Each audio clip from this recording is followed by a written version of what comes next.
जी जनाब, once again welcome back after a break. और सबसे एक जो ज़रूरी चीज़ मैं आज आप लोगों के साथ डिस्कस करना चाहती हूँ वो है सोशल मीडिया। इस वक्त इतना ज़्यादा रुझान बढ़ चुका है सोशल मीडिया का कि हर कोई उसी की तरफ जा रहा है। ज़ाहिर है हमें ऐसे हालात भी कोविड की वजह से पैदा हो गए कि बच्चों को ख़ास तौर पे हमें ऑन स्क्रीन्स भेजना पड़ा, उनको लैपटॉप्स देने पड़े, उनको आईपैड्स देने पड़े, मोबाइल फ़ोन्स का यूजेज उनका ज़्यादा बढ़ गया just because of further studies. लेकिन किस तरह का इम्पैक्ट हुआ सोशल मीडिया का और आगे जो हमारी जनरेशन, अपकमिंग जनरेशन है, वो किस तरह से उससे असरअंदाज हो रही है, इस पे हम थोड़ा सा बात करेंगे। क्योंकि ज़ाहिर है हर चीज़ पे कहीं ना कहीं आपकी नफ्सियात जो है वो असर करती है। सोशल मीडिया का किस तरह का असर हुआ है हमारी नफ्सियात पे और ख़ास तौर पे हमारे बच्चों पे, हमारी यंग जनरेशन पे, उस पे आज हम बात करेंगे। हमारे साथ जो मेहमान मौजूद हैं, एक तो वैसे मैं उनके बारे में यही बताऊंगी कि बेशुमार स्टडीज़ उन्होंने की हैं साइकोलॉजी के हवाले से, एजुकेशनिस्ट भी हैं, पढ़ाती भी हैं, ख़ुद PhD भी कर रही हैं। लेकिन उनका जो एक्सपीरियंस है इस हवाले से, जो साइकोलॉजी है, उस पे हम उनसे बात करेंगे और ख़ास तौर पे हमारी जो यंग जनरेशन है उस पे। तो आइए वेलकम करते हैं। हमारे साथ यहाँ पे मौजूद है समीना चड्ढर साहिबा। अस्सलाम वालेकुम। वेलकम। चड्ढर सही बोला ना मैंने? बिकॉज़ अभी इस पर बड़ी डिस्कशन हो रही थी कि प्रोनाउंसिएशन अक्सर लोगों का जो है वो बड़ा मुख्तलिफ हो जाता है इस पर। तो मैंने सही बोला मैम? बिल्कुल सही बोला। ये पंजाबी का लफ्ज़ है, उर्दू में बोला नहीं जाता। चड्ढर, true that. It's a sub caste of the Jats. Oh that's great great. So अब मैं आपको वेलकम करूँगी हमारे शो में। और सबसे पहले वही वाली बात कि अभी हम आज बात कर रहे हैं सोशल मीडिया के इन्फ्लुएंस की, जो ख़ास तौर पे हमारी टीनेज पे हो रहा है। क्योंकि एक तो पहले उनको रोका जाता था, लेकिन अब वो वक्त आ गया है कि हमने ख़ुद उनको इस चीज़ की तरफ जो है वो मुतवज्जा किया कि जी पढ़ाई करनी है, ऑनलाइन क्लासेस लेनी है, तो आपने जो है वो सोशल मीडिया के थ्रू ही सारा कुछ करना है। बिकॉज़ ऑब्वियसली कुछ असाइनमेंट्स एंड देन इस तरह की असेसमेंट्स चीज़ें होती हैं, रिसर्चेज होती हैं, तो आपको सब वहीं पे मिल जाता है। तो इसका क्या आपकी नफ्सियात पे, आपके बच्चों के असर हो रहा है, इसके बारे में ज़रा बताइएगा। इम्पैक्ट बेसिकली क्या हो रहा है? पॉजिटिव और इफ़ेक्ट्स और नेगेटिव दोनों ही हैं जी। ठीक है। पॉजिटिव तो ये है कि मुझे याद है जब कभी किसी के यहाँ बच्चा पैदा होता था, बहुत खुशी की बात होती थी, तो एक तार आता था सुबह से। व्हाट्सएप आता है और व्हाट्सएप आता है और लेस देन अ मिनट। ठीक है, ये फ़ायदा तो है। यानी वो मैं लाहौर में ही रहती हूँ, तो वहाँ वो टेलीग्राफ ऑफिस जो है वो ख़त्म हो गया हुआ है, वहाँ पे उल्लू बोल रहे हैं। तो कम्युनिकेशन, हाँ। मैं कुछ साल पहले गई अमेरिका अपनी बहन के पास, तो उसने तब कॉल करना बहुत मुश्किल था, तो उसने मुझे कहा कि स्काइप डाउनलोड कर लो। मैं बात कर रही हूँ 2008 की। अच्छा। तो मैंने कहा क्या कि उसके ऊपर कॉल नहीं पड़ेगी। मैंने कहा ये ऐसी करी है, अमेरिका में नहीं पड़ती होगी, पाकिस्तान में तो पड़ेगी। लेकिन अब अल्लाह का शुक्र है कि ये अब उनसे ऐसी बात होती है जैसे वो साथ वाले शहर में मतलब ये इस तरह की जो दूरियां थी, जो डिस्टेंसेस थे, वो शायद कम हो गए हैं। फिर ये है कि इंफॉर्मेशन का फ्लो भी बहुत है। बहुत सारी ऐसी चीज़ें, जैसे अब आप जो PhD करते हैं, मैं कर रही हूँ, तो वो सारी कंप्यूटर के ऊपर बैठ के हो जाती है, वरना जाके आपको लाइब्रेरीज़ भी किताबें तलाश करनी पड़ती थी।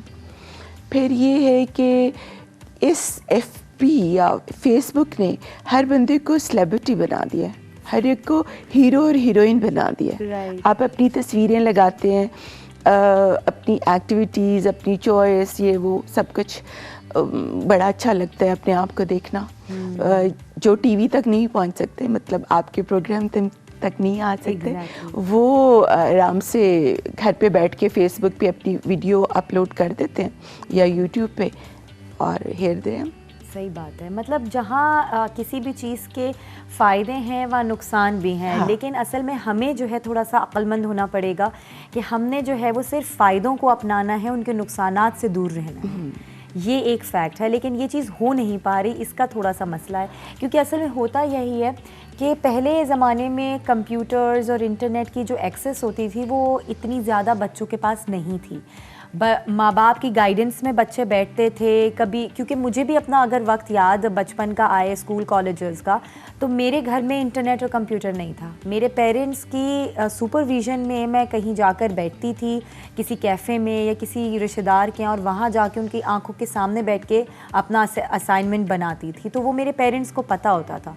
अब हम मोबाइल फ़ोन्स यूज़ कर रहे हैं, अब हम सोशल मीडिया पे इंटरेक्ट कर रहे हैं, हमारे पेरेंट्स को नहीं पता होता। ये शायद वक्त का एडवांसमेंट है, इसको हम क्या बिल्कुल कहेंगे? एडवांसमेंट है, हाई टेक है सोसाइटी। मुझे याद है मेरा बेटा 4th या 5th में पढ़ता था, तो हमने प्लान करके वो पूरा लिया कंप्यूटर और उसको कॉरिडोर में रखा, सो दैट बच्चे जो करें वो नज़र आए। हाँ। और होता ये था कि जब मैं वहाँ से गुजरती थी तो वो साइट को मिनिमाइज कर देते थे। बिल्कुल। और मैं उनको कहती थी, जब मैं बैठती हूँ कोई काम कर रही हूँ तो मुझे बताओ कैसे मिनिमाइज करते हैं, तो वो कहते थे कर देते हैं, आपको बताएंगे नहीं कैसे करते हैं। अब उधर आप क्या कर सकते हैं? क्या कर अब सकते तो हैं? आपको कुछ ऐसे मेजर्स लेने पड़ेंगे जो एक्चुअली, जब कोई नई चीज़ आती है तो वो बहुत ज़्यादा क्यूरोसिटी, सस्पेंस, और फिर आगे आपको इतना कम्युनिकेशन मिल जाए, प्लस आपको लाइक्स मिल जाएं, आपको फॉलोअर्स मिल जाएं। एक वक्त होता है आपको कोई जानता नहीं, और एक वक्त 5000 लोग आपकी बिल्कुल उस एक पे आ वीडियो सकते आपकी मशहूर हुई, आपने अपलोड करी और पूरी दुनिया में वो मशहूर हो गई, तो आप सेलिब्रिटी बन गए। बिल्कुल।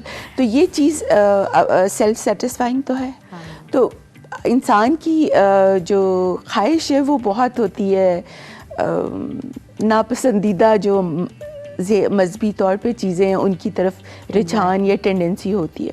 जैसे पर्दे का हुक्म है तो वो इतना फॉलो नहीं किया जा सकता, या जैसे दूसरों को ना तकलीफ दो, लेकिन आदमी अपने आप को प्रेफर करता है ना बोलो। हाँ, वो उसके बोलने से अच्छा, बचत हो जाती है। चीज़ मैं आपसे पूछना चाहूँगी कि इस कोविड के दौरान एक और चीज़ बड़ी ज़्यादा सामने आई कि जब हमारे बच्चे कंटिन्यूसली स्क्रीन्स के सामने बैठे रहे, फोकस उनका स्क्रीन्स पे रहा, तो सिर्फ ये नहीं था कि वो कंप्यूटर पे ज़्यादा बैठे हुए हैं, टाइम वहाँ पर दे रहे हैं, तो और भी मुख्तलिफ़ चीज़ों को यूटिलाइज़ कर रहे हैं, लेकिन उसके साथ साथ उनकी नफ्सियात पे भी असर पड़ा। उनके पहले तो ये होता था ना कि ज़्यादा स्क्रीन देखोगे तो तुम्हारी आंखें ख़राब हो सकती हैं, तुम्हारी विजन आउट हो सकती है, दिमाग पे असर हो सकता है। अब हमारी नफ्सियात पे भी असर हो रहा है उन सारी चीज़ों का। सिर्फ बच्चों की नफ्सियात पे असर नहीं हो रहा कोविड से, पेरेंट्स की नफ्सियात पे उनका भी, क्योंकि वो भी इसी अभी चीज़ में आपने मुब्तला पढ़ा होगा, एक ब्राज़ीलियन खातून थी डोगो केंस्की। अच्छा। उसने बड़ी यंग गर्ल 35 इयर्स ओल्ड, उसने अपने 11 साल के बच्चे को रस्सी से बांध के मार दिया, स्ट्रैंगल्ड टू डेथ। वजह ये थी कि वो उसका मोबाइल नहीं छोड़ता था। And I can very well relate, मेरी 4 साल की ग्रैंड डॉटर है, वो भी नहीं छोड़ती। मतलब उससे अगर आपने कोई बात मनवानी है तो उसको आपको मोबाइल फ़ोन आपको देना पड़ेगा, खाना खिलाना है तो मोबाइल देना पड़ेगा। Yes, true that, everybody is facing that. बिल्कुल। कोविड ने वैसे ही आपको काफ़ी चीज़ों से वो परेशान कर दिया है, हाउस अरेस्ट हो गया सॉर्ट ऑफ उस। तो इस नफ्सियात को ओवरकम कैसे हम कर सकते हैं? हाँ, इसको ओवरकम करने के लिए मेहनत है, पेरेंट्स की मेहनत है।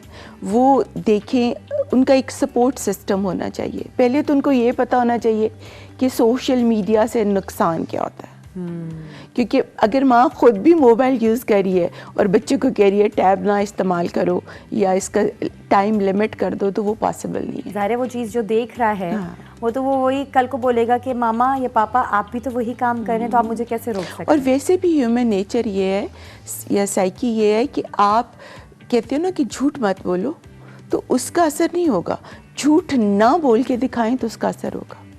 आप देखेंगे बच्चे माँ बाप के जूते पहनते हैं, लड़कियाँ वो दुपट्टे ओढ़ती हैं, ये सारी चीज़ें बच्चे के अंदर होती हैं, या किसी को करता हुआ देख के करने की ज़्यादा वो क्या कहना चाहिए टेंडेंसी होती है। बोलने से ज़्यादा आपके एक्शंस पे जो है एक्टिविटी, क्योंकि अब तो दौर भी ये आ गया, टीचर को तो बस एक फैसिलिटेटर माना जाता है कि एक्टिविटी बेस्ड लर्निंग होनी चाहिए।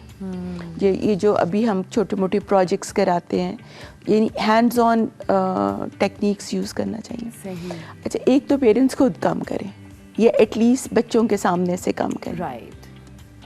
जब पहली दफ़ा डिश शुरू हुई पाकिस्तान में तो हम लोगों ने नहीं लगवाई, क्योंकि उसमें बहुत सारे वेस्टर्न प्रोग्राम्स इस तरह के थे जो लगता था कि बच्चों को शायद नहीं इस्तेमाल करने चाहिए।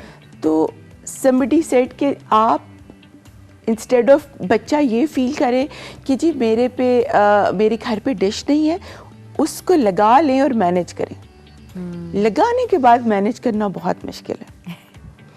तो और बच्चे आजकल के हैं भी बहुत समझदार। बिल्कुल, जैसे कि एक और छोटी सी मिसाल कि आजकल जिस तरह से बच्चे मुख्तलिफ़ किस्म की साइट्स देख रहे होते हैं या यूट्यूब पे प्रोग्राम्स देख रहे होते हैं, अब उसके अंदर जो कंटेंट है वो नेबर कंट्री की ज़्यादा उसके अंदर जो सबटाइटल्स या वो डब जो होते हैं उस तरह के हैं, तो बच्चों की जो लैंग्वेज है वो मुख्तलिफ़ किस्म की, मतलब उनसे उनसियत जैसे होती है ना वो वाली आ जाती है। आप कितना भी चाहें आप उनको इंग्लिश प्रोग्राम्स भी अगर लगा के या बच्चों के उसके वो दे दें, लेकिन वो डब्ड उसी ज़बान में हो रहे होते हैं, तो वो बड़ा मुश्किल हो जाता है।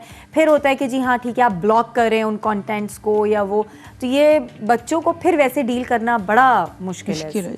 मैंने तो अपने माली को देखा है, वो भी मैसेज करता है, SMS भेजता है, और समटाइम्स ये होता है कि उसको लाइक कोई लफ्ज़ नहीं लिखना आ रहा, शायद उर्दू थोड़ी बहुत पढ़ी होगी उसने, तो वो बोल के मैसेज रिकॉर्ड करके वॉइस मैसेज दे देता है।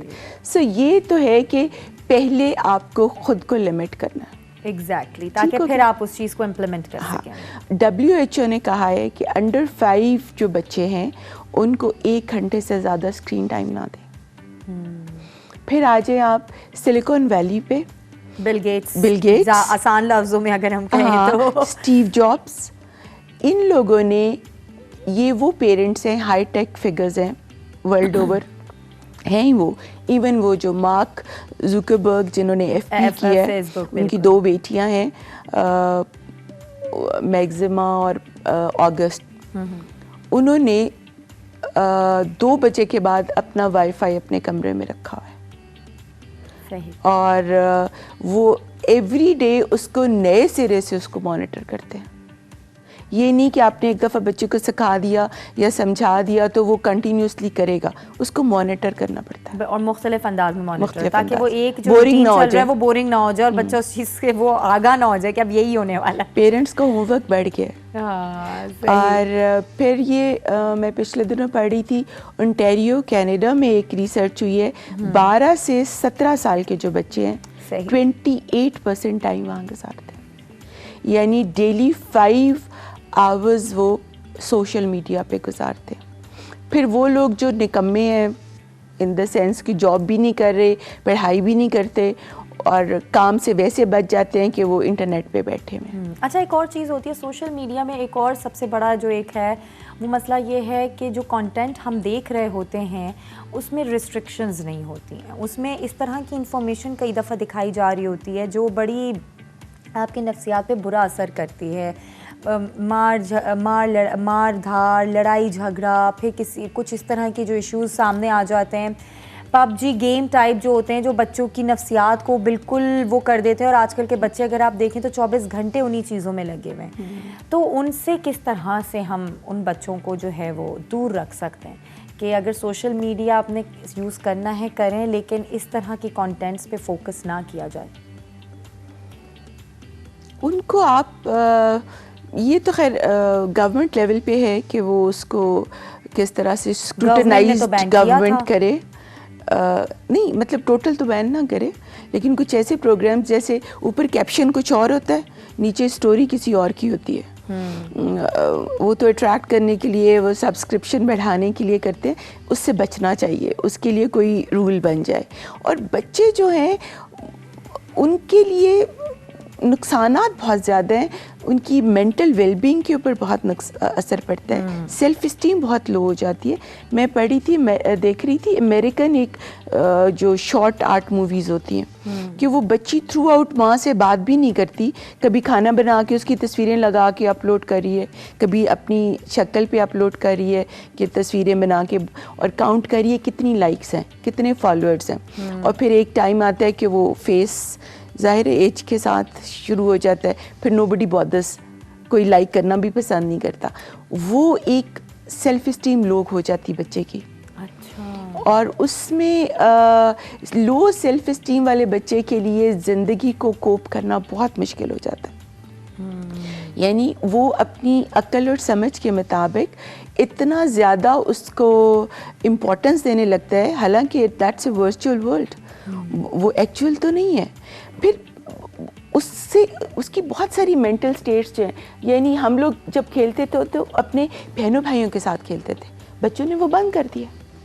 और फिर पेरेंट्स के साथ होता था, मुझे याद है पेरेंट्स कहानियाँ सुनाते थे या बड़ी बहन भाई सुनाते थे रात को, वो सारा कम्युनिकेशन जो एक्चुअल कम्युनिकेशन है वो ख़त्म हो गया।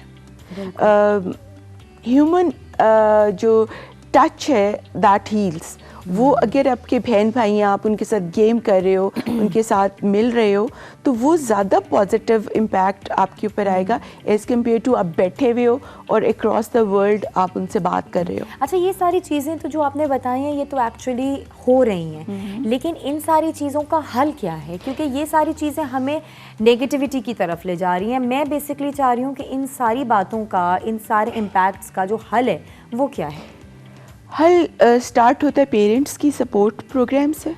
पेरेंट्स पहले तो ख़ुद सीखें कि व्हाट सोशल मीडिया इज़, ठीक है, और फिर उसको, क्योंकि जैसे मैंने आपको एग्जांपल दिया कि वो साइट मिनिमाइज़ कर देते थे, फिर मैंने जाके कोर्स किया कंप्यूटर का 1 साल का, और फिर मैं, अब वो मेरे से पूछते हैं कि मम्मा ये कैसे आप सर्फिंग करती हैं। अच्छा। तो मतलब कहने का ये कि पेरेंट्स को विजिलेंट होना चाहिए। एक बात तो फिर ये है कि उनको अंडरस्टैंड करना चाहिए कि ये टीनेज कि उनके ब्रेन के कुछ एरियाज डेवलप नहीं किए होते टिल टीन्स, जो किसी बड़े की बात समझ सकें, उसके बोलने को समझ सकें। वो पेरेंट्स को उन्हें करके दिखाना होगा, उनकी अपनी एक्टिविटी से बताना होगा।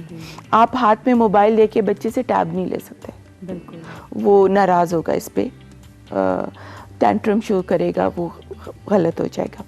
दूसरा ये है कि आप उनको बताएं कि ठीक है, अगर तुम इसको एंजॉय करते हो, लेकिन इसमें प्राइवेसी सेटिंग्स को सही रखो, और ऑफ एंड ऑन उसको वॉच करें कि उसका जो प्रोफाइल है वो प्राइवेट रहे, लाइक उसका मोबाइल, उसका वो चीज़ें जो है ना वो ना हो।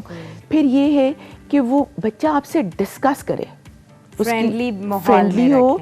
नहीं, ये मैंने काफ़ी दफ़ा सुना है, पेरेंट्स को, मेरे ख्याल में पेरेंट्स होना चाहिए, फ्रेंड्स नहीं, क्योंकि नहीं, फ्रेंड्स फ्रेंडली माहौल, हाँ, फ्रेंडली माहौल दें, फ्रेंड ना बने। हाँ, क्योंकि फ्रेंड तो बहुत मिल जाते हैं, पेरेंट्स कोई नहीं मिलते। बिल्कुल, तो फ्रेंड्स तो पेरेंट्स नहीं बन सकते। हाँ, क्योंकि अगर आप थोड़ा बहुत फ्रेंडली माहौल देंगे तभी बच्चा आपसे डिस्कशन करने के लिए तैयार होगा, अदरवाइज वो डर और खौफ में आपसे कभी वो चीज़ शेयर ही नहीं करेगा जो आप चाहते हैं, और वो छुप के करेगा वो जो आप। बिल्कुल। मेरे बच्चे बड़े हैं, ग्रोन अप है, और वो मतलब बेटी डॉक्टर भी है, तो कहेगी ये मामा मेरी गर्दन में दर्द है, डॉक्टर ने मुझे ये कह दिया, वो कह दिया। मैंने उसको फिर एक वो आजकल आ रहा है वीडियो का SMS के नेक टेक, कि जब आप ज़्यादा देर तक रखते हैं उसको स्क्रीन टाइम को, तो आपकी गर्दन में, और फिर उसको ख़त्म करने के लिए क्या एक्सरसाइजेस करनी पड़ती हैं। मेरा ताल्लुक तो ज़्यादातर ज़हनी सेहत से है, लेकिन नो डाउट पहली बात तो पढ़ते तो ऊपर नीचे सारी चीज़ों को, फिज़िकल हेल्थ, ये जो फिज़िकल हेल्थ है ये आपकी मेंटल हेल्थ को असर करती है, और मेंटल हेल्थ आपकी फिजिकल हेल्थ को अफेक्ट करती है। So true. दोनों के ऊपर एक दूसरे का असर पड़ता है। ये नहीं कह सकते कि अगर आप फिजियोलॉजिकली फिट हैं तो मेंटली फिर आप अनफिट हो जाएंगे। वो लोग जो एक्सरसाइज करते हैं, वो लोग जो मॉनिटर करते हैं अपनी एक्टिविटीज़ को, और आजकल एक जो ख़ास टेक्निक है माइंडफुलनेस, यानी माइंडफुली आप इसको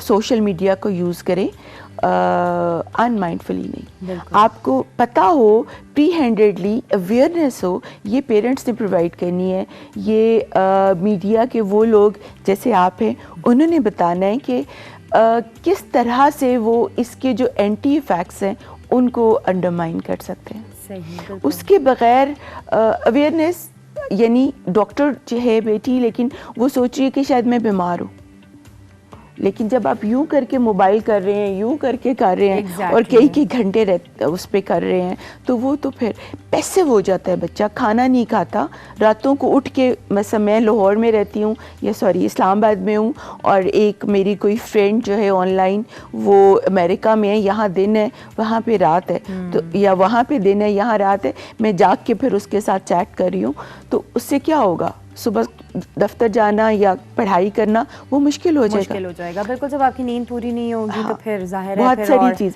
फिर मिस इन्फॉर्मेशन जैसे अभी आपने कहा, उसको बच्चों को ये बताना चाहिए कि ये सारी बातें जो सोशल मीडिया पे आती हैं वो सच नहीं होती, क्योंकि बच्चे का ज़हन उतना डेवलप नहीं किया होता, पहले कहते थे कच्चा होता है, और कच्चा ये है कि उसके कॉर्टेक्स के कुछ एरियाज ऐसे होते हैं, ब्रेन का एक हिस्सा है जो डेवलप करता ही 20 के बाद है, तो वो बातें जो 20+ को समझ आती हैं वो अंडर 20 को नहीं आ सकती, आप भले 10 दफ़ा उनको बोलते रहे। तो उसके लिए पेरेंट्स को मॉनिटर करना है, अवेयरनेस देनी है, और उन जिस तरह से नॉर्मल है FB पे जाना, इंस्टाग्राम पे जाना, उसी तरह से नॉर्मल होना चाहिए कि इसके फ़ायदे क्या हैं और इसके नुकसान क्या। बिल्कुल, बस वही वाली बात है, बच्चे को आपने वो माहौल देना है कि वो उस चीज़ को खुद ही अंडरस्टैंड कर सकें, क्योंकि ज़ाहिर है हर वक्त पेरेंट्स का सर पे बच्चों के बैठना वो पॉसिबल नहीं होता, बस रास्ता दिखा दें, बिल्कुल रास्ता दिखाएं, और आप इतनी ज़्यादा उनको अच्छी तरबियत दें